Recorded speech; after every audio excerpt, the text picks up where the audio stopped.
আসসালামু আলাইকুম। দুপুর 2:30 আজ শনিবার। বাংলাদেশ বেতার কক্সবাজার। স্থানীয় খবরে স্বাগত জানাচ্ছি আসমা খাতুন বাবলি। মহেশখালী ও কুতুবদিয়া নিয়ে গঠিত কক্সবাজার 2 আসনে বাংলাদেশ জামায়াতে ইসলামের মনোনীত সংসদ সদস্য প্রার্থী AHM হামিদুর রহমান আজাদ আপিলের শুনানিতে প্রার্থিতা ফিরে পেয়েছেন।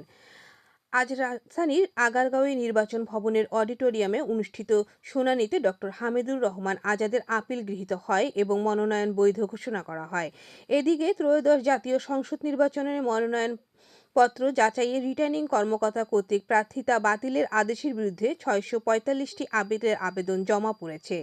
আজ সকাল 10টা থেকে নির্বাচন কমিশনের আপিলের শুনানি শুরু হয় পর্যায়ক্রমে, যা চলবে আগামী 18 জানুয়ারি পর্যন্ত। তফসিল অনুযায়ী আগামী 20 জানুয়ারি প্রার্থীদের মনোনয়নপত্র প্রত্যাহারের শেষ দিন।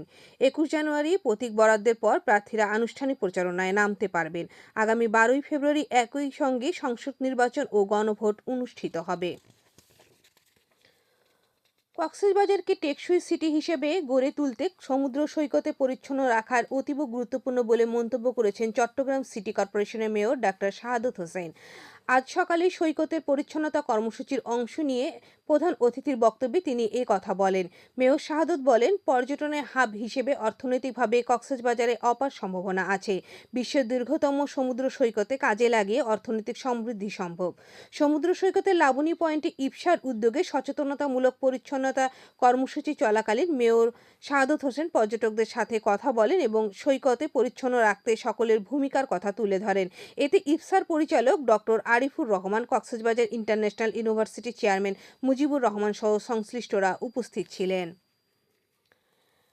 সরকারি প্রাথমিক বিদ্যালয়ের সহকারী শিক্ষক নিয়োগ পরীক্ষায় প্রশ্নপত্র ফাঁস চক্রের 2 সদস্যকে আটক করা হয়েছে। আটক ফজলুল হক পেকুয়ার উজানটিয়া ও জেসমিন আক্তার কুতুবদিয়ার বাসিন্দার।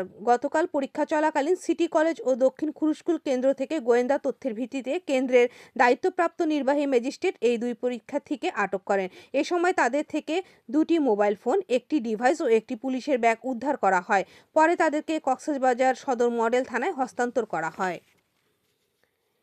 টেকনাফের সদর ইউনিয়নে 3টি সড়ক ও একটি ড্রেন নির্মাণের প্রকল্পের কাজ করা হয়েছে। গতকাল প্রকল্পগুলো সংশ্লিষ্ট ঠিকাদারি প্রতিষ্ঠান হস্তান্তর করেছেন বলে জানিয়েছেন স্থানীয় ইউপি চেয়ারম্যান জিয়াউর রহমান জিহাদ।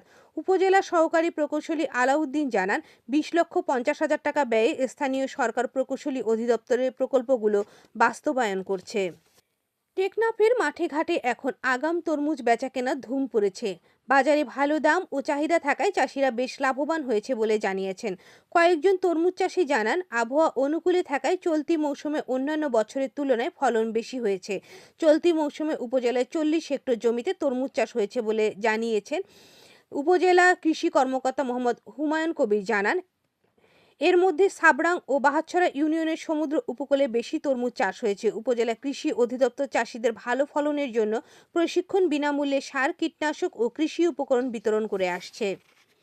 আবহাওয়া আগামীকাল দুপুর 12টা পর্যন্ত 24 ঘন্টার পূর্বাভাসে বলা হয়েছে, আকাশ অস্থায়ীভাবে আংশিক মেঘলাসহ আবহাওয়া শুষ্ক থাকতে পারে। সেই সাথে মধ্যরাত থেকে সকাল পর্যন্ত মাঝারি ধরনের কুয়াশা পড়তে পারে। কক্সবাজার সমুদ্র বন্দরের জন্য কোনো সংকেত নেই। আগামী 24 ঘন্টায় দিন ও রাতের তাপমাত্রা প্রায় অপরিবর্তিত থাকতে পারে। আজ সূর্য অস্ত যাবে সন্ধ্যা 5টা বেজে 27 মিনিটে। আগামীকাল সূর্যোদয় হবে ভোর 6টা বেজে 33 মিনিটে। আজকের সর্বনিম্ন তাপমাত্রা ছিল 15.8 ডিগ্রি সেলসিয়াস এবং সর্বোচ্চ তাপমাত্রা ছিল 26.5 ডিগ্রি সেলসিয়াস। এখন জানিয়ে দিচ্ছি বাঁকখালী নদীর মোহনা ও সংলগ্ন এলাকার সামুদ্রিক জোয়ার ভাটার সময়সূচি। আজ ভাটা শুরু হবে দুপুর 3টে বেজে 23 মিনিটে, চলবে রাত 9টা বেজে 58 মিনিট পর্যন্ত। জোয়ার শুরু হবে রাত 9টা বেজে 58 মিনিটে, চলবে রাত 3টে বেজে 40 মিনিট পর্যন্ত। পুনরায় ভাটা শুরু হবে রাত 3টে বেজে 40 মিনিটে, চলবে আগামীকাল সকাল 10টা বেজে 11 মিনিট পর্যন্ত। সর্বশেষ পর্যটক বার্তা। পর্যটন নগরী কক্সবাজারে আগত ভ্রমণ পিয়াসুদের সাগরের পানিতে নামার পূর্বে সাবধানতা অবলম্বন করার জন্য অনুরোধ করা হচ্ছে।